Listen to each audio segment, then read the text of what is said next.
যশোরের বেনাপোল সীমান্তে শূন্যরেখায় ৩ দিন ধরে আটকে আছেন বিএসএফের ঠেলে পাঠানো নারী ও শিশুসহ ১২ জন। দুই দেশের সীমান্তরক্ষীদের পতাকা বৈঠকেও এ নিয়ে এখনো কোনো সমাধান হয়নি। এ বিষয়ে সবশেষ খবর জানাতে যশোর থেকে সরাসরি যুক্ত হয়েছেন সহকর্মী শাকিরুল কবির রিটন। অবৈধ পুশিনকে কেন্দ্র করে বর্তমানে সীমান্তের পরিস্থিতি জানাবেন। এছাড়া আটকে থাকা ব্যক্তিরা কোন দেশের নাগরিক তা নিশ্চিত হওয়া গেছে কিনা বা এর সমাধানই কি, আবারও কি পতাকা বৈঠকের কোনো তথ্য পেয়েছেন কিনা, সব মিলিয়ে জানাবেন। হ্যাঁ সাথী, আপনি যেমনটি বলছিলেন, আমি এখন দাঁড়িয়ে আছি বেনাপোল সীমান্তের শালকোনা। আমার পিছনে শালকোনা সীমান্ত।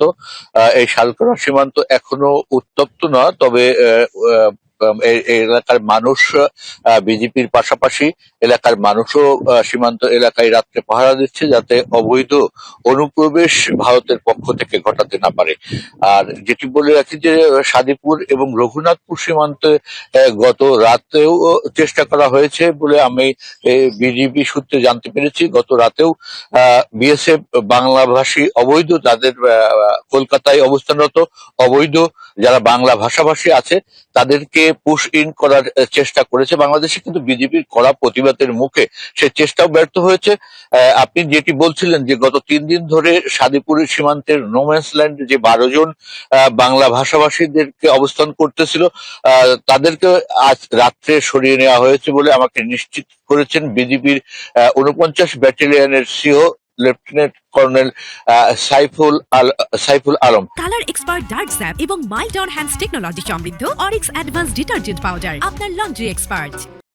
তিনি জানিয়েছেন তারা চেষ্টা করছেন বিএসএফ এর সাথে আলোচনার মাধ্যমে, পতাকা বৈঠকের মাধ্যমে সীমান্তের উত্তেজনা কমানোর চেষ্টা করছেন। এই সীমান্ত অঞ্চল দিয়ে যাতে কলকাতায় যারা অবৈধভাবে দীর্ঘ ১৫-২০ বছর ধরে বসবাস করে আসছে, তাদেরকে বিএসএফ জোর করে বাংলা ভাষাভাষী বাংলাদেশি বলে চালানোর, বাংলাদেশে ঢুকিয়ে দেওয়ার চেষ্টা করছে বলে অভিযোগ রয়েছে। একই সাথে বিজিবির পক্ষ থেকে সীমান্ত অঞ্চলে মাইকিং করে গ্রামবাসীকে সতর্ক করা হয়েছে, যারা অপরিচিত লোকজন দেখলে যেন বিজিবির সাথে যোগাযোগ করা হয়। একই সাথে সীমান্ত এলাকায় যাতে অপরিচিত বেশি লোকের জড়ো না হয় সে ব্যাপারে সতর্ক রাখা হয়েছে। বিজিবি বলছে তারা আজও অব্যাহত রাখবে বিএসএফ এর সাথে আলোচনার মাধ্যমে এই সীমান্ত উত্তেজনা কমাবার। সাথে এই ছিল সর্বশেষ অবস্থা।